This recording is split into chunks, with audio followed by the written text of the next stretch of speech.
Parvati mirror ಎದುರಿಗೆ ನಿಂತ್ಕೊಂಡು ಹಾಡನ್ನ ಗುನುಗ್ತಾ ರೆಡಿ ಆಗ್ತಾ ಇರ್ತಾಳೆ. ಈ ಡ್ರೆಸ್ಗೂ ನಾನು ಮೇಕಪ್ ಮಾಡಿಕೊಂಡು ರೆಡಿ ಆಗಿರೋದಕ್ಕೂ ತುಂಬ ಚೆನ್ನಾಗಿ ಕಾಣಿಸ್ತಾ ಇದೆ. ಒಟ್ನಲ್ಲಿ ಹೇಳ್ಬೇಕಂದ್ರೆ ಪಾರ್ವತಿ ಸೂಪರಾಗಿ ಕಾಣಿಸ್ತಾ ಇದೆಯಾ ಕಣೆ. ರೆಡಿಯಾಗಿದ್ದೆಲ್ಲ ಆಯಿತು, ಇನ್ನು ಹೊರಡೋಣ. ಪಾರ್ವತಿ ರೆಡಿಯಾಗಿ ಕೆಳಗಡೆ ಹಾಲಿಗೆ ಬರ್ತಾಳೆ. ಅವಳನ್ನ ನೋಡ್ತಿದ್ದ ಹಾಗೆ ಎಲ್ಲರ ಮೂಡು ಖರಾಬ್ ಆಗ್ಬಿಡುತ್ತೆ. ಏನೇ ಪಾರ್ವತಿ ಇದು, ಅಷ್ಟೆಲ್ಲ ಹೇಳಿದ್ರು ಮತ್ತು ಈ ನಮ್ನಿ ಮೇಕಪ್ ಮಾಡ್ಕೊಂಡು ಬಂದಿದ್ಯಲ್ಲ, ನಿನಗೆ ಎಲ್ಲರ ಥರ ನಾರ್ಮಲ್ಲಾಗಿ ರೆಡಿ ಆಗೋಕ್ಕೆ ಬರಲ್ವಾ? ಅಲ್ಲ, ಯಾಕೆ ಇಷ್ಟೆಲ್ಲ ಹೇಳ್ತಾರೆ ಅನ್ನೋ ಸೂಕ್ಷ್ಮನೂ ನಿನಗೆ ಅರ್ಥ ಆಗಲ್ವಾ? ಇದನ್ನು ನಾನಾಗೆ ಹೇಳಿ ನಿನಗೆ ಅರ್ಥ ಮಾಡಿಸ್ಬೇಕಾ? ಅಲ್ರಿ, ನಾವು ಹೋಗ್ತಾ ಇರೋದು ಪಾರ್ಟಿಗೆ ಹೀಗಲ್ದೆ ಇನ್ನು ಹೇಗೆ ರೆಡಿ ಆಗ್ತಾರೆ? ಅಲ್ಲಿಗೆ ಬರೋರು ಎಲ್ಲ ಇದೇ ರೀತಿ ರೆಡಿ ಆಗಿರ್ತಾರಲ್ವಾ? ಅಷ್ಟಕ್ಕೂ ನಾನೇನು ಸ್ಪೆಷಲ್ ಆಗಿ ಪಾರ್ಲರಿಗೆ ಹೋಗೆಲ್ಲ ಮೇಕಪ್ ಮಾಡಿಸ್ಕೊಂಡು ಬಂದಿದ್ದೀನ? ಇಲ್ಲ ತಾನೆ, ಮನೇಲೆ ನಾರ್ಮಲ್ ಆಗಿ ಮೇಕಪ್ ಮಾಡ್ಕೊಂಡು ರೆಡಿ ಆಗಿದ್ದೀನಿ. ಅಮ್ಮ, ನೀನು ಪಾರ್ಲರಿಗೆ ಹೋಗೆಲ್ಲ ರೆಡಿಯಾಗಿ ಬಂದಿಲ್ಲ, ನೀನೇ ಮೇಕಪ್ ಮಾಡ್ಕೊಂಡಿದ್ಯಾ ಅನ್ನೋದನ್ನ ಒಪ್ಕೊಳ್ಳೋಣ. ಆದರೆ ನೀನು ಪಾರ್ಲರ್ ಮಾಡೋ ಮೇಕಪ್ಗಿಂತ ಕಡಿಮೆ ಏನಿಲ್ಲ, ನೀನು ಸ್ವಲ್ಪ ಓವರಾಗೆ ಮೇಕಪ್ ಮಾಡ್ಕೊಂಡಿದ್ಯಾ ಗೊತ್ತಾ? ಅಭಿ, ನಾನು ಇಷ್ಟು ಲೈಟಾಗಿ ಮೇಕಪ್ ಮಾಡ್ಕೊಂಡಿದ್ದೀನಿ, ಅದನ್ನು ನೀನು ಓವರ್ ಆಗಿದೆ ಅಂತ ಹೇಳ್ತಿಯಲ್ಲ. ಅಷ್ಟಕ್ಕೂ ಮೇಕಪ್ ಮಾಡ್ಕೊಳ್ಳೋದ್ರಲ್ಲಿ ತಪ್ಪೇನಿದೆ? ಮೇಕಪ್ ಮಾಡ್ಕೊಳ್ಳೋದು ತಪ್ಪು ಅಂತ ಹೇಳ್ತಾ ಇಲ್ಲ ಪಾರ್ವತಿ, ಅರ್ಥ ಮಾಡ್ಕೋ. ಆದರೆ ನಿನ್ನ ವಯಸ್ಸಿದೆಯಲ್ಲ, ಆ ವಯಸ್ಸಿಗೆ ಇದೆಲ್ಲ ಚೆನ್ನಾಗಿ ಕಾಣಲ್ಲ. ನಿನ್ನ ವಯಸ್ಸಿಗೆ ಲೆಕ್ಕ ಹಾಕಿದ್ರೆ ಈ ಮೇಕಪ್ಪು, ಈ ಡ್ರೆಸ್ ಎಲ್ಲ ಓವರಾಗೆ ಕಾಣಿಸುತ್ತೆ. ಈ ಥರ ಮೇಕಪ್ನ ಮದುವೆ ಆಗೋ ಹೆಣ್ಮಕ್ಳು ಮಾಡ್ಕೋತಾರೆ. ನಿನ್ನಷ್ಟು ವಯಸ್ಸಾಗಿರೋ ಹೆಣ್ಮಕ್ಳು ಯಾರಾದರೂ ಮಾಡ್ಕೋತಾರ? ನೋಡು, ನಿನ್ನ ವಯಸ್ಸಿಗೂ ನೀನು ರೆಡಿ ಆಗಿರೋದಕ್ಕೂ ಸಂಬಂಧನೇ ಇಲ್ಲ.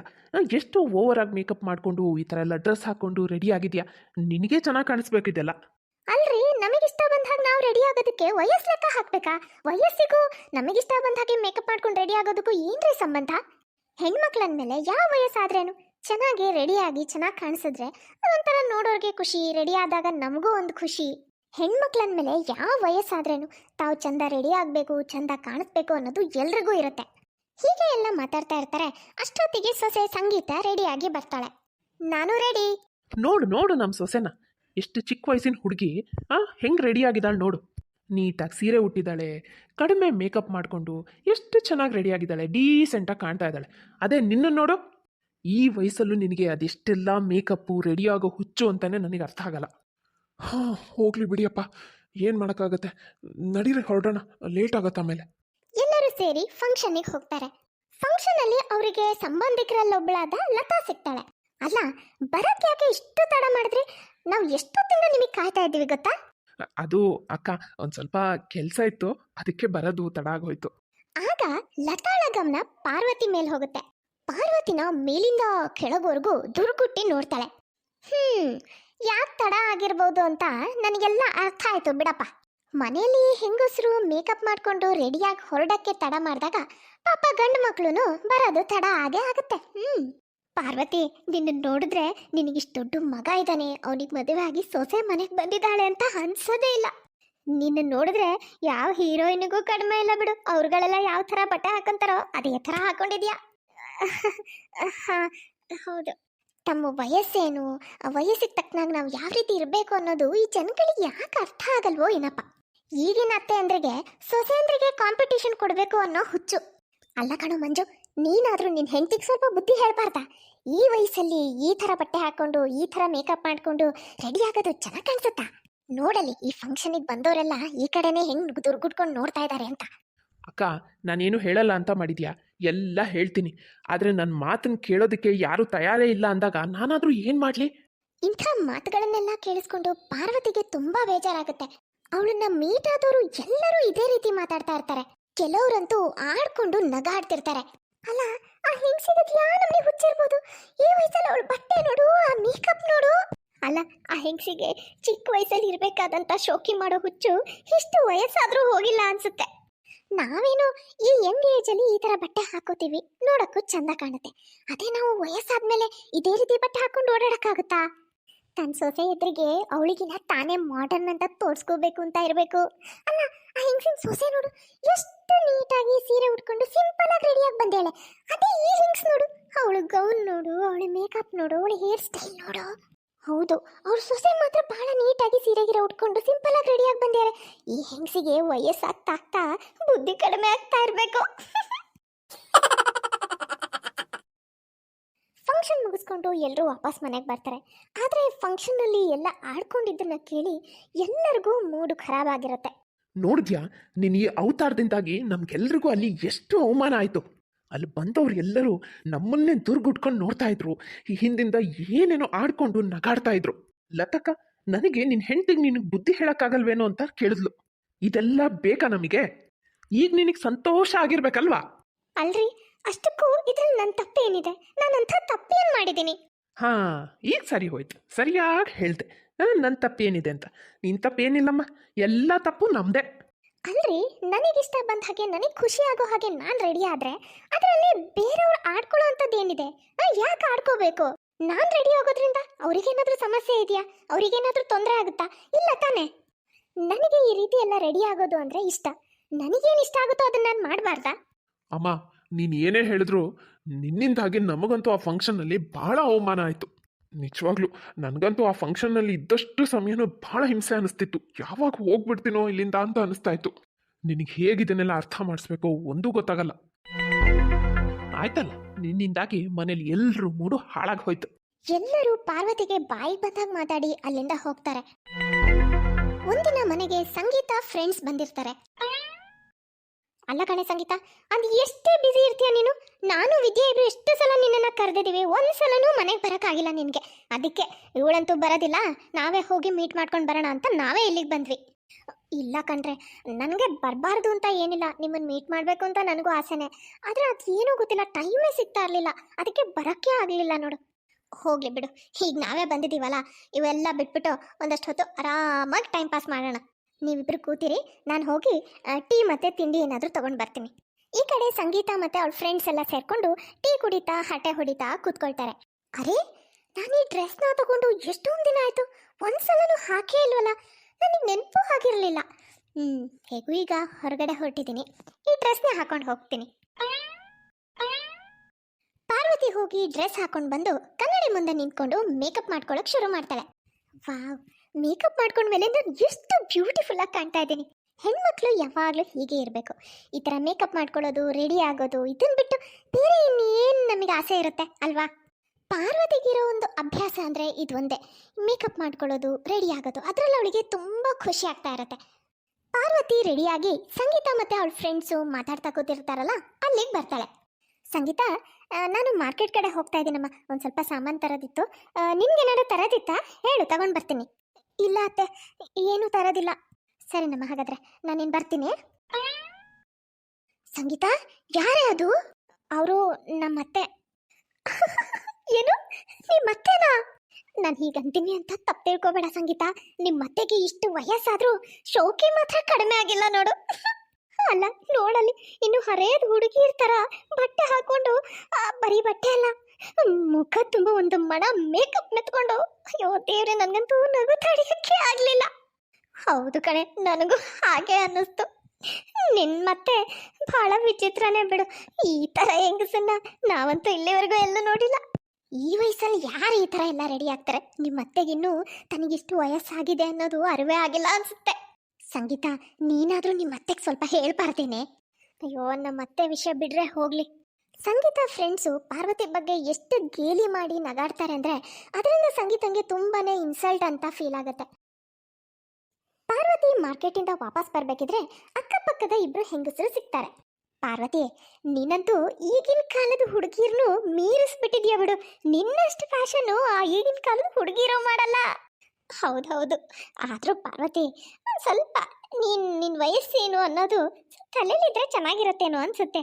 ಯಾಕಂದರೆ ನಿನ್ನ ಈ ಫ್ಯಾಷನ್ನಿಂದ ಈಗಿನ ಕಾಲದ ಹುಡುಗಿರ್ನು ಮೀರಿಸಿ ಮುಂದೆ ಹೋಗ್ಬಿಟ್ಟಿದ್ಯಾ.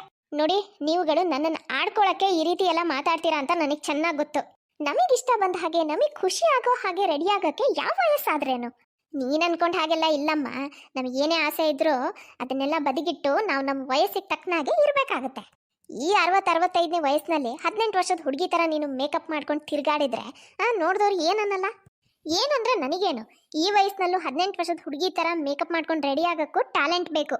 ಈ ವಯಸ್ಸಿನಲ್ಲೂ ಇಷ್ಟು ಚೆನ್ನಾಗಿ ರೆಡಿಯಾಗಿ ಯಂಗಾಗಿ ಕಾಣಿಸ್ಕೊಳ್ಳೋಕ್ಕೆ ಎಲ್ರಿಗೂ ಸಾಧ್ಯನಾ? ನಮಗೇನು ಗೊತ್ತಿಲ್ವಾ? ಎಲ್ಲ ಮೇಕಪ್ಪಿನ ಮಹಿಮೆ. ಹಾಗಾದರೆ ನಂತರ ಮೇಕಪ್ ನೀವು ಮಾಡ್ಕೊಳ್ಳಿ, ನೋಡೋಣ ಹೇಗೆ ಕಾಣಿಸ್ತೀರಾ ಅಂತ ನಾನು ನೋಡ್ತೀನಿ. ಬಂದ್ಬಿಟ್ರು ದೊಡ್ಡದಾಗಿ ನನಗೆ ಬುದ್ಧಿ ಹೇಳೋಕ್ಕೆ. ನೋಡ್ತೀಯಾ ಅವಳಿಗೆ ಎಷ್ಟು ದಿಮಾಕು ಅಂತ. ನಾವು ಹೇಳಿದ ಯಾವ್ದು ಅವಳು ತಲೆಗೆ ಹೋಗ್ಲಿಲ್ಲ, ತಿರುಗಿ ನಮಗೆ ಅಂದು ಹೋಗ್ತಾಳೆ. ಪಾರ್ವತಿ ಮನೆಗೆ ಬರೋಷ್ಟರಲ್ಲಿ ಹಾಲ್ನಲ್ಲಿ ಎಲ್ಲರೂ ಅವಳಿಗೋಸ್ಕರ ಕಾಯ್ತಾ ಇರ್ತಾರೆ. ಇದೇನಿದು, ಎಲ್ಲರೂ ಯಾಕೆ ಹೀಗೆ ನಿಂತಿದ್ದೀರಾ? ನಾವೆಲ್ಲರೂ ನಿನ್ಗೋಸ್ಕರನೇ ಕಾಯ್ತಾ ಇದ್ವಿ. ಏನು, ನನಗೋಸ್ಕರ ಕಾಯ್ತಾ ಇದ್ರಾ? ಯಾಕೆ, ಏನಾಯ್ತು? ನೋಡು, ನೀನು ಈ ಡ್ರೆಸ್ಸು, ಈ ಮೇಕಪ್ಪು ಇದನ್ನೆಲ್ಲ ನೀನೊಂದು ಸ್ವಲ್ಪ ಬದಲಾಯಿಸ್ಕೊಂಡ್ರೆ ಒಳ್ಳೇದು. ಇಲ್ಲಾಂದರೆ ನಮ್ಮಿಂದ ಇನ್ನೂ ನಿನ್ನಿಂದ ಆಗ್ತಿರೋ ಅವಮಾನನ ಸಹಿಸ್ಕೊಳಕ್ಕಾಗಲ್ಲ. ಅಷ್ಟಕ್ಕೂ ಈಗ ನಾನು ಅಂಥದ್ದು ಏನು ಮಾಡಿದ್ದೀನಿ? ಅತ್ತೆ, ಏನು ಗೊತ್ತಾಗದೆ ಇರೋ ಥರ ಮಾತಾಡಬೇಡಿ. ನಾನು ಇಲ್ಲಿವರೆಗೂ ನಿಮಗೆ ಈ ವಿಷಯವಾಗಿ ಏನೂ ಹೇಳಕ್ಕೆ ಬಂದಿಲ್ಲ. ಆದರೆ ಇನ್ನು ಆಗಲ್ಲ ಅತ್ತೆ. ಯಾಕೋ ಇದೆಲ್ಲ ಅತಿ ಆಗ್ತಾ ಇದೆ ಅಂತ ನನಗನ್ಸುತ್ತೆ. ಇವತ್ತು ನನ್ನ ಫ್ರೆಂಡ್ಸ್ ಎದುರಿಗೆ ನನಗೆ ಎಷ್ಟು ಅವಮಾನ ಆಯಿತು ಗೊತ್ತಾ? ನಿಮ್ಮ ಈ ಡ್ರೆಸ್ಸು, ಈ ಮೇಕಪ್ಪು ಇದೆಲ್ಲದನ್ನು ನೋಡಿ ಅವರು ಎಷ್ಟು ಆಡ್ಕೊಂಡು ನಗಾಡ್ತಾ ಇದ್ರು ಗೊತ್ತಾ? ಅಲ್ಲಮ್ಮ, ಗೇಲಿ ಮಾಡಿ ಅವ್ರು ನಗಾಡ್ತಾರೆ ಅಂದರೆ ಅದು ಅವ್ರ ಸ್ವಭಾವನ ತೋರಿಸುತ್ತೆ. ಅವರು ಆ ರೀತಿ ಗೇಲಿ ಮಾಡಿ ನಗಾಡೋ ಅಂಥದ್ದು ನಾನೇನು ಮಾಡಿಲ್ವಲ್ಲ. ನನಗಿಷ್ಟ ಆಗೋ ಬಟ್ಟೆ ಹಾಕ್ಕೊಂಡು ನಾನು ಹೋಗಿದ್ದೀನಿ ಅಷ್ಟೇ. ಅತ್ತೆ, ಇಷ್ಟೆಲ್ಲ ಮಾಡಿದ್ಮೇಲೂ ನೀವು ಯಾಕೆ ಅರ್ಥ ಮಾಡ್ಕೊಳ್ಳಲ್ಲ? ಮತ್ತೆ ಮತ್ತೆ ನಾನು ಏನೂ ಮಾಡಿಲ್ಲ ಅನ್ನೋ ಥರ ಯಾಕೆ ಮಾತಾಡ್ತೀರಾ? ನಮ್ಮೆಲ್ರಿಗೂ ನಿಮಗೆ ಅರ್ಥ ಮಾಡ್ಸೋಕ್ಕೆ ಪ್ರಯತ್ನ ಮಾಡಿ ಮಾಡಿ ಸಾಕಾಗಿ ಹೋಗಿದೆ. ಆದರೆ ನಿಮಗೆ ಮಾತ್ರ ನಮ್ಮ ಯಾವ ಮಾತು ಅರ್ಥ ಆಗ್ತಿಲ್ಲ. ಅಮ್ಮ, ಇದರಲ್ಲಿ ಅಂಥ ದೊಡ್ಡ ವಿಷಯ ಏನಿದೆ? ನಿನ್ನ ವಯಸ್ಸಿಗೆ ತಕ್ಕನಾಗೆ ನೀನು ರೆಡಿಯಾಗಿ ನಾರ್ಮಲಾಗಿ ಸಿಂಪಲಾಗಿ ಇದ್ರೆ ಆಯ್ತಪ್ಪ. ಅದನ್ನು ಬಿಟ್ಬಿಟ್ಟು ನೀನು ಈ ನಮ್ನಿ ರಂಗ್ ಬಿರಂಗಿ ಬಟ್ಟೆ ಹಾಕ್ಕೊಂಡು ಒಂದು ಮಣ ಮೇಕಪ್ ಹಾಕ್ಕೊಂಡು ಓಡಾಡಿದ್ರೆ ಜನ ಏನಂತಾರೆ ಹೇಳು? ಏನು ರಂಗ್ ಬಿರಂಗಿನ? ಹಾಂ, ಜನ ಹಾಗೆ ಅಂತಾರೆ. ಇನ್ನೂ ಏನೇನಂತಾರೋ ನೋಡಮ್ಮ. ಎಲ್ಲ ಕಡೆ ನೀನಂತೂ ನಮ್ಮ ಮರ್ಯಾದೆ ಕಳೆದುಬಿಟ್ಟಿದ್ಯಾ. ನನ್ನ ಫ್ರೆಂಡ್ಸು ಅಷ್ಟೇ ಇದೇ ವಿಷಯಕ್ಕೆ ನನ್ನನ್ನು ಗೇಲಿ ಮಾಡ್ತಾರೆ. ನೋಡಮ್ಮ, ಇನ್ನೂ ನಮಗೆ ಈ ಅವಮಾನಗಳನ್ನು ಸಹಿಸ್ಕೊಳಕ್ಕಾಗಲ್ಲ. ಸ್ವಲ್ಪ ಅರ್ಥ ಮಾಡ್ಕೊ. ಎಷ್ಟೋ ಸಲ ನಿನ್ನೊಬ್ರಿಗೆ ಪರಿಚಯ ಮಾಡಿಸ್ಕೊಡೋವಾಗ ನನಗೆ ಎಷ್ಟು ಮುಜುಗರ ಅನಿಸಿದೆ ಗೊತ್ತಾ? ನನಗೂ ಅಷ್ಟೇ. ನಿನ್ನ ಜೊತೆ ಎಲ್ಲಾದರೂ ಹೊರಗಡೆ ಬರಬೇಕು ಅಂದರೆ 1000 ಸಲ ಯೋಚನೆ ಮಾಡಬೇಕಾಗುತ್ತೆ. ಹಾಗೋ ಹೀಗೋ ನಿನ್ನ ಜೊತೆ ಹೊರಗಡೆ ಬಂದೆ ಅಂತ ತಿಳ್ಕೊ, ಜನ ನನ್ನನ್ನು ಗೇಲಿ ಮಾಡೋದು ಆಡ್ಕೊಳ್ಳೋದಂತೂ ಕಾಯಂ. ಸಾಕಾಗಿ ಹೋಗಿದೆ. ಎಷ್ಟು ಮುಜುಗರ ಸಹಿಸ್ಕೋಬೇಕು ನಾವು? ಇದನ್ನೆಲ್ಲ ಕೇಳಿಸ್ಕೊಂಡು ಪಾರ್ವತಿ ಕಣ್ಣಲ್ಲಿ ನೀರು ತುಂಬಿಕೊಂಡು ಏನೂ ಮಾತಾಡದೆ ಅಲ್ಲಿಂದ ಹೋಗ್ತಾಳೆ. ಇವರೆಲ್ರಿಗೂ ನನಗಿಷ್ಟ ಆಗೋ ಹಾಗೆ ಈ ರೀತಿ ಮೇಕಪ್ ಮಾಡಿಕೊಂಡು ರೆಡಿ ಆಗೋದ್ರಿಂದ ಇಷ್ಟೆಲ್ಲ ತೊಂದರೆ ಆಗುತ್ತೆ, ಇಷ್ಟೆಲ್ಲ ಅವಮಾನ ಆಗುತ್ತೆ ಅಂದರೆ ಇಲ್ಲ, ನಾನು ಇನ್ನು ಮುಂದೆ ಈ ರೀತಿ ರೆಡಿನೇ ಆಗಲ್ಲ.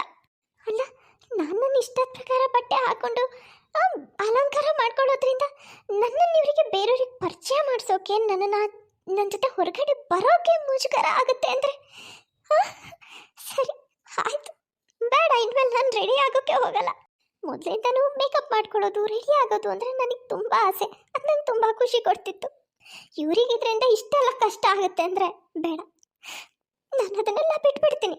ಇದೆಲ್ಲದರಿಂದ ಪಾರ್ವತಿ ಮನಸ್ಸಿಗೆ ಅದೆಷ್ಟು ನೋವಾಗುತ್ತೆ ಅಂದರೆ ಇದಾದ್ಮೇಲಿಂದ ಅವಳು ತುಂಬ ಸಿಂಪಲ್ ಆಗಿರೋಕ್ಕೆ ಶುರು ಮಾಡ್ತಾಳೆ. ಯಾವುದೇ ಮೇಕಪ್ ಮಾಡ್ಕೊಳ್ತಾ ಇರಲ್ಲ, ಮಾಡರ್ನ್ ಡ್ರೆಸ್ ಹಾಕೊಳ್ತಾ ಇರಲ್ಲ. ನೋಡು, ಈಗ ಹೇಗೆ ಕಾಣ್ತಾ ಇದೆಯಾ? ವಯಸ್ಸಿಗೆ ತಕ್ಕನಾಗಿ ಕಾಣ್ತಾ ಇದೆಯಾ ನೋಡು. ಈಗ ಬೇಕಿದ್ರೆ ನಿನ್ನ ಜೊತೆ ಆರಾಮಾಗಿ ಹೊರಗಡೆ ಹೋಗ್ಬೋದು, ಏನೂ ಮುಜುಗರ ಆಗಲ್ಲ. ಹೋಗ್ಬರೋಣವಾ? ಸರಿ. ಮಂಜುನಾಥ್ ಪಾರ್ವತಿನ ಅವರ ಸಂಬಂಧಿಕರು ಮನೆಗೆ ಕರ್ಕೊಂಡು ಹೋಗ್ತಾನೆ. ಅಬಾಬಾಬಾಬಾ, ಏನಿದ್ ವಿಚಿತ್ರ! ಸೂರ್ಯ ಇವತ್ತು ಯಾವ ದಿಕ್ಕಿನಲ್ಲಿ ಹುಟ್ಟಿದಾನೆ ಅಂತ ಅಷ್ಟೊಂದು ಮೇಕಪ್ಪು, ಅದೆಂತೆಂಥದ್ದು ಬಟ್ಟೆ ಹಾಕೊಂತಿದ್ದಂತ ನಮ್ಮ ಪಾರ್ವತಿ ಈ ಥರ ಸಾದಾ ಸೀದಾ ಆಗಿರೋದಂದ್ರೆ ಏನು? ಲತಾ, ಪಾರ್ವತಿಗೆ ಈಗ ನಮ್ಮ ಥರ ಅವಳಿಗೂ ವಯಸ್ಸಾಗಿದೆ ಅಂತ ಅರಿವಾಗಿರ್ಬೇಕು. ಹೋಗ್ಲಿ ಬಿಡು, ಈಗಲಾದ್ರೂ ಇವಳಿಗೆ ತನಗೂ ವಯಸ್ಸಾಗಿದೆ, ವಯಸ್ಸಿಗೆ ತಕ್ಕನಂಗೆ ತಾನು ಇರಬೇಕು ಅಂತ ಅರ್ಥ ಆಯ್ತಲ್ಲ. ಈ ರೀತಿ ಇಲ್ಲೂ ಕೂಡ ಎಲ್ಲರೂ ಪಾರ್ವತಿ ಬಗ್ಗೆನೇ ಮಾತಾಡ್ತಿರ್ತಾರೆ. ಇದರಿಂದಾಗಿ ಮಂಜುನಾಥ್ಗೆ ತುಂಬ ಕೋಪ ಬರುತ್ತೆ. ಮನೆಗೆ ಬಂದ್ಮೇಲೆ ನೋಡಿದ್ಯಾ ಅಲ್ಲೆಲ್ಲ ಹೇಗೆ ಮಾತಾಡ್ತಿದ್ರು ಅಂತ? ಈಗ ನೀನು ಎಷ್ಟೇ ಸಿಂಪಲ್ ಆಗಿರೋ ಪ್ರಯತ್ನ ಮಾಡಿದ್ರೂ ಅವಾಗ ನೀನೇನು ಇರ್ತಿದ್ಯಲ್ಲ, ಅದು ಈ ಜನರ ಕಣ್ಣಿಂದ ಹೋಗೇ ಇಲ್ಲ. ಈಗಲೂ ನಿನ್ನ ಬಗ್ಗೆ ಯಾವ ರೀತಿ ಮಾತಾಡ್ತಿದ್ರು ಅಂತ. ಎಲ್ಲರ ದೃಷ್ಟಿಲೂ ಪಾರ್ವತಿ ಅಂದರೆ ಈ ರೀತಿಯಾಗಿ ಇರ್ತಾಳೆ, ಈ ರೀತಿಯಾಗಿ ರೆಡಿಯಾಗಿ ಬರ್ತಾಳೆ ಅನ್ನೋದು ಕೂತ್ ಹೋಗಿದೆ. ಈಗ ಇದ್ರಲ್ಲಿ ನನ್ನ ತಪ್ಪು ಏನಿದೆ ರೀ? ಈಗ ನಾನು ನೀವೆಲ್ಲ ಹೇಗೆ ಹೇಳ್ತಿದ್ರು ಅದೇ ರೀತಿಯಾಗಿ ರೆಡಿಯಾಗಿ ಬಂದೆ ತಾನೆ. ಆದರೂ ಮಾತಾಡ್ತಾರೆ. ಜನರಿಗೇನ್ರಿ, ಹೇಗಿದ್ರು ಮಾತಾಡ್ತಾರೆ. ಎಲ್ಲದಕ್ಕೂ ಏನಾದರೂ ಒಂದು ಹೇಳಕ್ಕೆ ಬಂದ್ಬಿಡ್ತೀಯ. ಮೊದಲಿಂದಾನೇ ನೀನು ನೆಟ್ಟಗಿದ್ದಿದ್ರೆ ಈಗ ಯಾಕೆ ಈ ಥರ ಮಾತಾಡ್ತಿದ್ರು? ಹೀಗೆ ಮನೆಯಲ್ಲಿ ಯಾರು ಪಾರ್ವತಿನ ಅರ್ಥನೇ ಮಾಡ್ಕೊಳ್ಳಲ್ಲ. ಇದರಿಂದಾಗಿ ಪಾರ್ವತಿ ದಿನೇ ದಿನೇ ತುಂಬಾನೇ ಡಲ್ ಆಗ್ತಾ ಹೋಗ್ತಾಳೆ. ಯಾವಾಗಲೂ ಬೇಜಾರಲ್ಲಿರ್ತಾಳೆ. ಅಮ್ಮ, ಫಂಕ್ಷನಿಗೆ ಹೋಗ್ಬೇಕಲ್ಲಮ್ಮ, ನೀನು ರೆಡಿಯಾಗದೆ ಇನ್ನೂ ಹಾಗೆ ಕೂತಿದ್ಯಾ? ಸರಿ, ಬೇಗ ಹೋಗಿ ರೆಡಿಯಾಗಿ ಬಾ, ಹೊರಡೋಣಂತೆ. ಇಲ್ಲ ಕಣೋ, ನನಗೆ ಎಲ್ಲಿಗೂ ಬರೋಕ್ಕೆ ಮನಸ್ಸಿಲ್ಲ. ನೀವು ಹೋಗಿ ಬನ್ನಿ, ನಾನು ಮನೇಲೇ ಇರ್ತೀನಿ. ಸುಮ್ಮನೆ ನಿಮ್ಗಳ ಜೊತೆ ನಾನು ಅಲ್ಲಿ ಬಂದು ಅಲ್ಲಿ ಯಾರಾದರೂ ಏನಾದರೂ ಮಾತಾಡಿ ನಿಮ್ಗಳಿಗೆ ಬೇಜಾರಾಗೋದು ಅದೆಲ್ಲ ಯಾಕೆ ಹೇಳು? ನೀವು ಹೋಗಿ ಬನ್ನಿ, ನಾನು ಮನೇಲಿರ್ತೀನಿ. ಅಪ್ಪ, ಈ ಅಮ್ಮನಿಗೇನಾಯ್ತು? ಏನಿಲ್ಲ ಬಿಡು, ಅವಳು ತನ್ನ ತಪ್ಪನ್ನ ಒಪ್ಕೊಳ್ಳೋಕೆ ತಯಾರಿಲ್ಲ, ಬೇರೆಯವ್ರದ್ದೇ ತಪ್ಪು ಅಂತ ಸಾಬೀತು ಮಾಡೋಕ್ಕೆ ಹೋಗ್ತಾಳೆ. ಸರಿ ಸರಿ ಹೋಗ್ಲಿ ಬಿಡು, ಲೇಟ್ ಆಗತ್ತೆ, ನಾವು ಹೊರಡೋಣ. ಸರಿಯಪ್ಪ. ಫಂಕ್ಷನಿಗೆ ಹೋದಾಗ ಅಭಿಷೇಕ್ಗೆ ಯಾವುದೋ ಒಂದು ಕಾಲ್ ಬರುತ್ತೆ. Hello hello hello. ಛೇ, ಏನೋ ನೆಟ್ವರ್ಕ್ ಪ್ರಾಬ್ಲಮ್ ಇರಬೇಕು, ಏನೂ ಸರಿಯಾಗಿ ಕೇಳಿಸ್ತಾನೆ ಇಲ್ಲ. ಬೇರೆ ಎಲ್ಲಾದರೂ ಸರಿಯಾಗಿ ನೆಟ್ವರ್ಕ್ ಸಿಗೋ ಜಾಗಕ್ಕೆ ಹೋಗಿ ವಾಪಸ್ ಕಾಲ್ ಮಾಡ್ತೀನಿ. ಅವನು ನೆಟ್ವರ್ಕ್ ಸಿಗೋ ಜಾಗ ಹುಡುಕ್ತಾ ಹುಡುಕ್ತಾ ಗೊತ್ತಾಗದೆ ಒಂದು ರೂಮ್ ಒಳಗೆ ಬರ್ತಾನೆ. ಅಲ್ಲಿನ ದೃಶ್ಯ ನೋಡಿ ಅವನಿಗಂತೂ ತನ್ನ ಕಣ್ಣನ್ನ ತಾನೇ ನಂಬಕ್ಕಾಗಲ್ಲ. ಪಾರ್ವತಿ ಬಟ್ಟೆ ಅವಳ ಮೇಕಪ್ಪಿಗೆ ಆಡ್ಕೊಳ್ತಾ ಇದ್ದಂತ ಹೆಂಗಸೆ ಅಲ್ಲಿ ಕುಡಿತಾ ಕುತ್ಕೊಂಡಿರ್ತಾಳೆ. ಅರೆ ದೊಡ್ಡಮ್ಮ, ನೀನಾ? ಇದೇನಿದು, ಏನು ಮಾಡ್ತಾ ಇದೀಯಾ? ಯಾರು? ಓ, ಅಭಿನಾ, ನೀನೇನೋ ಮಾಡ್ತಾ ಇದೀಯಾ ಇಲ್ಲಿ? ಓ, ನೀನು ಕುಡಿಬೇಕೇನೋ? ಆ, ಸರಿ ಬಾ, ನನ್ನ ಜೊತೆ ಕೂತ್ಕೋ. ಇಲ್ಲ ಇಲ್ಲ ದೊಡ್ಡಮ್ಮ, ನನಗೇನು ಬೇಡ, ಏನೋ ಮಿಸ್ ಆಗಿಲ್ ಬಂದೆ. ಸರಿ, ನಾನು ಹೊರಡ್ತೀನಿ. ಆದರೂ ದೊಡ್ಡಮ್ಮ, ಇದು ಏನಿದು? ನನಗೆ ನಂಬಕ್ಕೆ ಆಗ್ತಾ ಇಲ್ಲ. ನೀನು ಯಾಕೆ ಈ ಥರ ಕುಡಿತಾ ಇದೆಯಾ? ಅಯ್ಯೋ ಅಭಿ, ಏನಂತ ಪ್ರಶ್ನೆ ಕೇಳ್ತೀವ? ಜನ ಯಾಕೆ ಕುಡಿತಾರೆ ಹೇಳೋ? ಕುಡಿಬೇಕು ಅಂತ ಆಸೆ ಇರುತ್ತೆ, ಅದಕ್ಕೆ ಕುಡಿತಾರೆ. ನನಗೆ ಮೊದಲಿಂದನೂ ಕುಡಿಯೋದು ಅಂದರೆ ಆಸೆ. ಆದರೆ ಏನು ಮಾಡ್ತೀಯಾ, ಎಲ್ಲರೆದ್ರಿ ಕುಡಿಯೋಕ್ಕಾಗಲ್ಲ ನೋಡು. ಆವಾಗ ಈ ಥರ ಕದ್ದು ಮುಚ್ಚಿ ಕುಡಿತಾ ಇರ್ತೀನಿ. ಅಭಿಷೇಕ್ ಹತ್ರ ಈಗ ಏನು ಆನ್ಸರೇ ಇರಲ್ಲ, ಹಾಗಾಗಿ ಅವನು ಅಲ್ಲಿಂದ ಹೊರಟೋಗ್ತಾನೆ. ಏನಾಯ್ತು ಅಭಿ, ಯಾಕೋ ಒಂಥರ ಇದೆಯಾ? ಅದು ಅಪ್ಪ. ಅಭಿಷೇಕ್ ತಂದೆ ಹತ್ರ ಎಲ್ಲ ವಿಷಯನೂ ಹೇಳ್ತಾನೆ. ಅಪ್ಪ, ದೊಡ್ಡಮ್ಮನಿಗೆ ಇಂಥ ಒಂದು ಅಭ್ಯಾಸ ಇರ್ಬೋದು ಅಂತ ಕನಸಿನಲ್ಲೂ ಊಹೆ ಮಾಡೋಕ್ಕೆ ಸಾಧ್ಯ ಇಲ್ಲಪ್ಪ. ಅಂಥದ್ದನ್ನು ನಾನು ಇವತ್ತು ನೋಡ್ಬಿಟ್ಟೆ. ಅವರು ಕದ್ದು ಮುಚ್ಚಿ ಕುಡಿತಾ ಇರ್ತಾರಲ್ವಾ, ಅದಕ್ಕೆ ಅವ್ರಿಗೆ ಇಂಥ ಅಭ್ಯಾಸ ಇದೆ ಅಂತ ಯಾರಿಗೂ ಗೊತ್ತಾಗಿಲ್ಲ. ಅಯ್ಯೋ ದೇವ್ರೆ, ಹೌದಾ? ನನಗಂತೂ ನಂಬಕ್ಕೆ ಆಗ್ತಿಲ್ವಲ್ಲೋ. ಯಾರ್ಯಾರಿಗೆ ಅದು ಎಂತೆಂಥ ಅಭ್ಯಾಸ, ಅದು ಎಂತೆಂಥ ಶೋಕಿ ಇರುತ್ತೋ ಅಪ್ಪ, ಗೊತ್ತೇ ಆಗಲ್ಲ ಮರ್ಯ. ಅದೇ ಅಪ್ಪ, ನಾನು ಇನ್ನೂ ಆ ಶಾಕಿಂದ ಆಚೆ ಬಂದಿಲ್ಲ, ನನಗೆ ನಂಬಕ್ಕೆ ಆಗ್ತಾ ಇಲ್ಲಲ್ಲ. ಎಲ್ಲರೂ ಫಂಕ್ಷನ್ ಮುಗಿಸ್ಕೊಂಡು ಲೇಟಾಗಿ ಮನೆಗೆ ಬರ್ತಾರೆ. ಮಂಜುನಾಥ್ ಮನೆಗೆ ಬಂದು ನೋಡ್ತಾನೆ, ಪಾರ್ವತಿ ಅವಳಿಗಿಷ್ಟ ಆದಂಥ ಎಲ್ಲ ಮಾಡರ್ನ್ ಡ್ರೆಸ್ಗಳನ್ನು ಒಂದು ಬ್ಯಾಗಲ್ಲಿ ಪ್ಯಾಕ್ ಮಾಡಿ ಇಡ್ತಾ ಇರ್ತಾಳೆ. ಪಾರ್ವತಿ, ಇದೇನು ಮಾಡ್ತಿದ್ಯಾ? ಈ ಬಟ್ಟೆಗಳನ್ನೆಲ್ಲ ಈ ಬ್ಯಾಗಲ್ಲಿ ತುಂಬಿ ಮೇಲ್ಗಡೆ ಎಲ್ಲಾದರೂ ಇಟ್ಬಿಡೋಣ ಅಂತ ಬ್ಯಾಗಲ್ಲೆಲ್ಲ ಬಟ್ಟೆ ಜೋಡಿಸ್ತಾ ಇದ್ದೀನಿ. ಯಾಕೆ? ಇಂಥ ಬಟ್ಟೆಗಳನ್ನು ನಾನು ಇನ್ಮೇಲೆ ಹಾಕೊಳ್ಳೋ ಹಾಗಿಲ್ಲ ಅಂದಮೇಲೆ ಇವುಗಳನ್ನು ಆಚೆ ಇಟ್ಟು ಏನು ಪ್ರಯೋಜನ? ಸರಿಯಾಗಿ ಹೇಳಿದೆ. ಸರಿ ಸರಿ, ಅವನ್ನೆಲ್ಲ ಪ್ಯಾಕ್ ಮಾಡಿ ಎತ್ತಿಟ್ಬಿಡು. ಕೆಲವು ದಿನಗಳಾದ್ಮೇಲೆ ಇವ್ರ ಮನೆಗೆ ಇವರ ಸಂಬಂಧಿಗಳಾದಂಥ ಪದ್ಮ ಬರ್ತಾಳೆ. ಅವಳು ಕೆಲವು ದಿನಗಳ ಮಟ್ಟಿಗೆ ಇವ್ರ ಮನೇಲೆ ಉಳ್ಕೊಳ್ತಾಳೆ. ಅಯ್ಯೋ, ನಾನು ಪಾನ್ ಮಸಾಲ ತಿಂದು ಎಷ್ಟೊಂದು ದಿನ ಆಗೋಯ್ತು. ಊರಲ್ಲಿದ್ದಾಗ ಅವಾಗವಾಗ ತಿಂತಾ ಇದ್ದೆ, ಅದು ಯಾರಿಗೂ ಗೊತ್ತಾಗ್ದ ಹಾಗೆ. ಇಲ್ಲಿ ಬಂದಮೇಲಂತೂ ಗೊತ್ತಾಗ್ದ ಹಾಗೂ ತಿನ್ನಕ್ಕೆ ಹೋಗಿಲ್ಲ. ಆಮೇಲೆ ಯಾರಾದರೂ ನೋಡಿದ್ರೆ ಯಾಕೆ ಬೇಕು ಅಂತ. ಆದರೆ ಈಗ ತಿಂದೆ ಸುಮಾರು ದಿನ ಆಗಿರೋದಕ್ಕೆ ತಡ್ಕೊಳಕ್ಕೆ ಆಗ್ತಿಲ್ವಲ್ಲಪ್ಪ, ತಿನ್ನಲೇಬೇಕು ಅಂತ ಅನ್ನಿಸ್ತಾ ಇದೆ. ಒಂದು ಕೆಲಸ ಮಾಡ್ತೀನಿ, ಟೆರೇಸಿಗೆ ಹೋಗಿ ಅಲ್ಲೇ ನಿಂತ್ಕೊಂಡು ತಿನ್ಕೊಂಡು ಬಂದ್ಬಿಡ್ತೀನಿ. ಯಾರೂ ಇರಲ್ಲ, ಯಾರಿಗೂ ಗೊತ್ತೂ ಆಗಲ್ಲ. ಪದ್ಮ ಟೆರೇಸಿಗೆ ಬಂದು ಪಾನ್ ಮಸಾಲ ತಿಂತಾ ಇರ್ತಾಳೆ.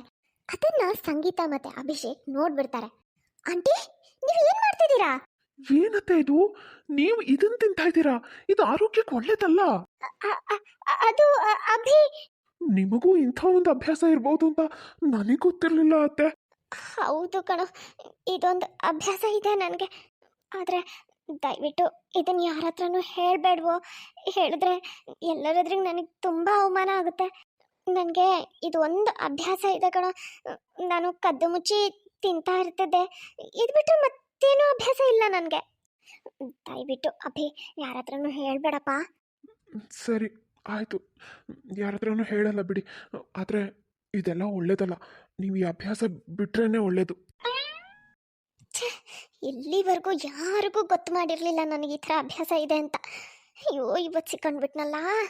ಅಭಿಷೇಕ್ ಬಹಳ ಯೋಚನೆ ಮಾಡಿ ಬಂದು ತಂದೆ ಹತ್ರ ಈ ವಿಷಯ ಹೇಳ್ತಾನೆ. ಏನು, ಪದ್ಮಂಗೆ ಇಂಥ ಒಂದು ಅಭ್ಯಾಸ ಇದೆಯಾ? ಹೂನಪ್ಪ, ನೋಡಿ ಯಾರ್ಯಾರಿಗೆ ಎಂತೆಂಥ ಅಭ್ಯಾಸ ಇರುತ್ತೆ ಅಂತ ಗೊತ್ತೇ ಆಗಲ್ಲ. ನೋಡಿದ್ರಪ್ಪ, ಯಾರ್ಯಾರು ಹೆಂಗಿರ್ತಾರೆ ಅಂತ ನಂಬಕ್ಕೆ ಆಗಲ್ಲ. ಅವತ್ತು ದೊಡ್ಡಮ್ಮ ಕದ್ದು ಮುಚ್ಚಿ ಕುಡಿತಾ ಇದ್ರು. ಕುಡಿತಾ ಇರುವಾಗ ನಾನು ಅವ್ರನ್ನ ನೋಡಿದೆ, ಹಾಗಾಗಿ ನನಗೆ ಗೊತ್ತಾಯಿತು. ಇಲ್ಲಾಂದರೆ ಗೊತ್ತೇ ಇರ್ತಿರ್ಲಿಲ್ಲ. ಇವತ್ತು ಈ ಪದ್ಮ ಅತ್ತೆ ಪಾನ್ ಮಸಾಲ ತಿನ್ನೋ ಅಭ್ಯಾಸ ಇದೆ ಅವರಿಗೆ. ಅವರು ಅದನ್ನು ತಿನ್ನೋವಾಗಲೇ ನನ್ನ ಕಣ್ಣಿಗೆ ಬಿದ್ದರು, ಹಾಗಾಗಿ ನನಗೆ ಗೊತ್ತಾಯಿತು. ಇಲ್ಲಾಂದರೆ ಗೊತ್ತೇ ಆಗ್ತಿರ್ಲಿಲ್ಲ. ಎಲ್ರಿಗೂ ನೋಡು ಈ ಥರ ಇನ್ನೂ ಏನೇನು ಅಭ್ಯಾಸಗಳಿರುತ್ತೋ, ಆದರೆ ಯಾರು ಎದುರಿಗೂ ಯಾರೂ ತೋರಿಸ್ಕೊಂಡಿರಲ್ಲ, ಕದ್ದು ಮುಚ್ಚಿ ಮಾಡ್ತಿರ್ತಾರೆ. ಮೇಲ್ಗಡೆಯಿಂದ ಮಾತ್ರ ತಾವು ದೊಡ್ಡ ಸಾಚಾ ಥರ ಬಿಲ್ಡಪ್ ಕೊಡ್ತಾ ಇರ್ತಾರೆ, ಬೇರೆಯವರಿಗೆ ಆಡ್ಕೊಳ್ತಾ ಇರ್ತಾರೆ. ಇವ್ರುಗಳನ್ನೆಲ್ಲ ನೋಡಿದ್ಮೇಲೆ ನನಗೀಗ ಏನು ಅನ್ನಿಸ್ತಾ ಇದೆ ಅಂದರೆ, ಪಾಪ ನಮ್ಮಮ್ಮನ ಮೇಲೆ, ನಮ್ಮಮ್ಮನ ಜೊತೆ ಅನ್ಯಾಯವಾಗಿ ಎಷ್ಟು ಕೆಟ್ಟದಾಗ ನಾವೆಲ್ಲ ನಡ್ಕೊಂಡು ಬಿಟ್ವಿ ಅಂತ ಅನ್ನಿಸ್ತಿದ್ಯಪ್ಪ. ನಮ್ಮಮ್ಮನಿಗೆ ಇವ್ರುಗಳ ಥರ ಯಾವುದೇ ದುರಭ್ಯಾಸ ಇರಲಿಲ್ಲ. ಅವ್ರಿಗಿದ್ದಿದ್ದೇನು, ಒಂದು ಮೇಕಪ್ ಮಾಡ್ಕೊಳ್ಳೋದು, ಮಾಡರ್ನ್ ಡ್ರೆಸ್ ಹಾಕ್ಕೊಳ್ಳೋದು, ರೆಡಿ ಆಗೋದು. ಅದರಲ್ಲಿ ಏನು ತಪ್ಪಿದೆ? ಅದೇನಾದರೂ ಕೆಟ್ಟ ಅಭ್ಯಾಸನ? ನಾವು ಯಾರೋ ಏನೋ ಅಂತಾರೆ ಅಂತ ಪಾಪ ನಮ್ಮಮ್ಮನಿಗೆ, ಅದು ನಮ್ಮಮ್ಮ ಏನು ಕದ್ದು ಮುಚ್ಚಿ ಮಾಡ್ತಿರ್ಲಿಲ್ಲ, ನಮ್ಗೆ ಯಾರಿಗೂ ಗೊತ್ತಾಗ್ದಂಗೆ ಮೇಕಪ್ ಮಾಡಿಕೊಂಡು ಡ್ರೆಸ್ ಹಾಕ್ಕೊಂಡು ಓಡಾಡ್ತಿರ್ಲಿಲ್ಲ. ರಾಜಾರೋಷವಾಗಿ ನಮ್ಮ ಎದುರಿಗೇನೆ ರೆಡಿ ಹಾಕ್ಕೊಂಡು ಓಡಾಡ್ತಿದ್ರು. ಆದರೂ ನಾವು ಪಾಪ ಅಮ್ಮನಿಗೆ ಎಷ್ಟೆಲ್ಲ ಅಂತಿದ್ವಿ. ಅಪ್ಪ ಇನ್ನೂ ಯೋಚನೆ ಮಾಡಿ, ಈ ಥರ ದುರಭ್ಯಾಸಗಳನ್ನ ಇಟ್ಕೊಂಡಂಥ ದೊಡ್ಡಮ್ಮ ಮತ್ತು ಪದ್ಮ ಅತ್ತೆ ಇವ್ರುಗಳೇ ಅಮ್ಮನಿಗೆ ಎಷ್ಟೆಲ್ಲ ಮಾತಾಡ್ತಿದ್ರು. ಇಲ್ಲಿ ನೋಡಿದ್ರೆ ಇವ್ರುಗಳ ಹಣೆ ಬರ ಈ ರೀತಿ. ಪಾಪ ಅಮ್ಮನಿಗೆ ಎಷ್ಟೆಲ್ಲ ಅಂತಿದ್ರು ಇವ್ರುಗಳಿಗೆ ಇಂತಿಂಥ ದುರಭ್ಯಾಸಗಳಿದೆ ಇವ್ರಿಗೆ. ಹೌದು ಮಾವ, ಪಾಪ ಅತ್ತೆಗೆ ಯಾವುದೇ ಕೆಟ್ಟ ಅಭ್ಯಾಸ ಇಲ್ಲ, ಕೆಟ್ಟ ಗುಣ ಇಲ್ಲ. ಹಾಗಿದ್ದು ನಾವು ಅವ್ರ ಜೊತೆ ತುಂಬ ಕೆಟ್ಟದಾಗಿ ನಡ್ಕೊಂಡ್ವಿ. ಅವ್ರ ಇಷ್ಟದ ಪ್ರಕಾರ ಅವ್ರಿಗೆ ಇರೋಕ್ಕೆ ಬಿಡಲಿಲ್ಲ, ಯಾರೋ ಏನೋ ಅಂತಾರೆ ಅಂತ. ಛೇ. ಹೌದು, ನೀವೆಲ್ಲ ಹೇಳಿದ್ಮೇಲೆ ನಿಜ, ನಾವು ಪಾರ್ವತಿ ಜೊತೆ ತುಂಬ ಕೆಟ್ಟದಾಗೆ ನಡ್ಕೊಂಡ್ವಿ ಅನಿಸುತ್ತೆ. ಪಾಪ ಅವಳು ಎಷ್ಟು ಹೇಳೋಳು. ನಾನು ಏನು ತಪ್ಪು ಮಾಡ್ತಾ ಇದ್ದೀನಿ? ನನಗೆ ಇಷ್ಟ ಬಂದ ಹಾಗೆ ನಾನು ರೆಡಿ ಆಗ್ತಾ ಇದ್ದೀನಿ, ಅದರಲ್ಲಿ ಏನು ತಪ್ಪಿದೆ? ರೆಡಿ ಆಗೋಕ್ಕೂ ವಯಸ್ಸಿಗೂ ಏನು ಸಂಬಂಧ? ಯಾವ ವಯಸ್ಸಿನಲ್ಲಿ ಯಾರು ಯಾವ ರೀತಿ ರೆಡಿ ಆಗೋಕೆ ಇಷ್ಟನೋ ಆಗಬಹುದು, ಅದರಲ್ಲಿ ಏನಿದೆ ಅಂತ. ಆದರೆ ನಾವು ಅದನ್ನು ಅರ್ಥನೇ ಮಾಡ್ಕೊಳ್ಳಿಲ್ಲ. ಮಾರನೇ ದಿನ. ಪಾರ್ವತಿ, ಏನು ಮಾಡ್ತಿದ್ಯಾ? ಏನಿಲ್ಲ ರೀ. ಅಮ್ಮ, ಬೇಗ ಹೋಗಿ ರೆಡಿ ಆಗ್ಬಾ, ನಾವೆಲ್ಲರೂ ಸೇರಿಕೊಂಡು ಹೊರಗಡೆ ಎಲ್ಲಾದರೂ ಸುತ್ತಾಡ್ಕೊಂಡು ಬರೋಣ. ಇಲ್ಲ, ನಾನು ಎಲ್ಲೂ ಬರಲ್ಲ, ನೀವು ಹೋಗಿ. ಪಾರ್ವತಿ, ನೀನು ಬರಲೇಬೇಕು. ಹೋಗು, ಬೇಗ ಹೋಗಿ ರೆಡಿ ಆಗ್ಬಾ. ಅದು ಯಾವ ರೀತಿ ಅಂದರೆ, ಮೊದಲೆಲ್ಲ ರೆಡಿ ಆಗ್ತಿದ್ಯಲ್ಲ, ನಿನಗೆ ಇಷ್ಟ ಆಗೋ ಥರ ಮೇಕಪ್ ಮಾಡಿಕೊಂಡು ಮಾಡರ್ನ್ ಡ್ರೆಸ್ ಹಾಕ್ಕೊಂಡು, ಅದೇ ರೀತಿ ನಿನಗೆ ಏನೇನು ಇಷ್ಟ ಆಗುತ್ತೋ ಆ ಥರ ಡ್ರೆಸ್ ಹಾಕ್ಕೊಂಡು ರೆಡಿ ಆಗ್ಬಾ. ಹಾಂ, ಏನ್ರಿ ಏನಿದು? ನೀವಾ ಈ ರೀತಿ ಹೇಳ್ತಾ ಇರೋದು? ಹೌದು ಪಾರ್ವತಿ, ನಾನೇ. ನಮ್ಮೆಲ್ರಿಗೂ ನಾವು ಮಾಡಿದ ತಪ್ಪಿನ ಅರಿವಾಗಿದೆ. ನಮಗಿಷ್ಟ ಬಂದ ಹಾಗೆ ನಾವಿರೋಕ್ಕೆ, ನಮಗಿಷ್ಟ ಬಂದ ಹಾಗೆ ರೆಡಿ ಆಗೋಕ್ಕೆ ಯಾವ ವಯಸ್ಸಾದ್ರೇನು ಅನ್ನೋದನ್ನು ನಾನು ಅರ್ಥ ಮಾಡ್ಕೊಳ್ಳಿಲ್ಲ. ನಾವು ನಮ್ಮ ವಯಸ್ಸಿಗೆ ತಕ್ಕನಾಗೆ ಇರಬೇಕು, ತಕ್ಕನಾಗೆ ರೆಡಿ ಆಗಬೇಕು, ಇಲ್ಲಾಂದರೆ ಜನ ಏನಂತಾರೆ, ಏನು ಅನ್ಕೋತಾರೆ, ಈ ಥರ ಯೋಚನೆ ಮಾಡ್ತಿದ್ದೆ. ಆದರೆ ಆ ಥರ ಅನ್ನೋ ಜನರಿಗೆ ಇನ್ನೂ ಎಂಥೆಂಥ ಕೆಟ್ಟ ಕೆಟ್ಟ ಅಭ್ಯಾಸಗಳಿರುತ್ತೆ ಅನ್ನೋದು ಈಗ ನನಗೆ ಅರ್ಥ ಆಗಿದೆ. ಅಂಥ ಜನಗಳ ಮಾತಿಗೆ ಕಿವಿ ಕೊಟ್ಟು ಯಾವುದೇ ಕೆಟ್ಟ ಅಭ್ಯಾಸ ಇಲ್ಲದೆ ಇರೋ, ಕೆಟ್ಟ ಸ್ವಭಾವ ಇಲ್ಲದೆ ಇರೋ ನಿನ್ನ ಆಸೆಗಳಿಗೆ ನಾನು ಕಡಿವಾಣ ಹಾಕ್ಬಿಟ್ಟೆ. ಹೌದಮ್ಮ, ಇನ್ಮೇಲೆ ನಿನಗೆ ಹೇಗೆ ರೆಡಿ ಆಗಬೇಕು ಅನ್ಸುತ್ತೋ ಹಾಗೆ ರೆಡಿ ಆಗ್ಬೋದು. ನಾವು ನಿನಗೆ ಏನೂ ಹೇಳಕ್ಕೆ ಬರಲ್ಲ. ಹೋಗಿ ಅತ್ತೆ, ಬೇಗ ಹೋಗಿ ರೆಡಿಯಾಗಿ ಬನ್ನಿ. ಸರಿ, ಆಯ್ತು. ರೀ, ನಾನು ಹೇಗೆ ಕಾಣ್ತಿದ್ದೀನಿ? ತುಂಬ ಚೆನ್ನಾಗಿ ಕಾಣ್ತಿದ್ಯಾ. ಇದು ನನ್ನ ಪಾರ್ವತಿ ಅಂದರೆ. ಸರಿ, ಹೊರಡೋಣ. ಸರಿ ರೀ. ನೋಡಿದ್ರಲ್ಲ ಫ್ರೆಂಡ್ಸ್, ಇವತ್ತಿನ ಈ ವಿಡಿಯೋ ನಿಮಗೆ ಸ್ವಲ್ಪನಾದರೂ ಇಷ್ಟ ಆಗಿದ್ರೆ ಪ್ಲೀಸ್ ಚಾನಲ್ನ ಸಬ್ಸ್ಕ್ರೈಬ್ ಮಾಡಿ. ಹಾಗೆ ಪ್ಲೀಸ್ ಲೈಕ್ ಮಾಡೋದನ್ನು ಮಾತ್ರ ಮರಿಬೇಡಿ. ಮುಂದಿನ ವಿಡಿಯೋದಲ್ಲಿ ಮತ್ತೆ ಸಿಗೋಣ. By friends.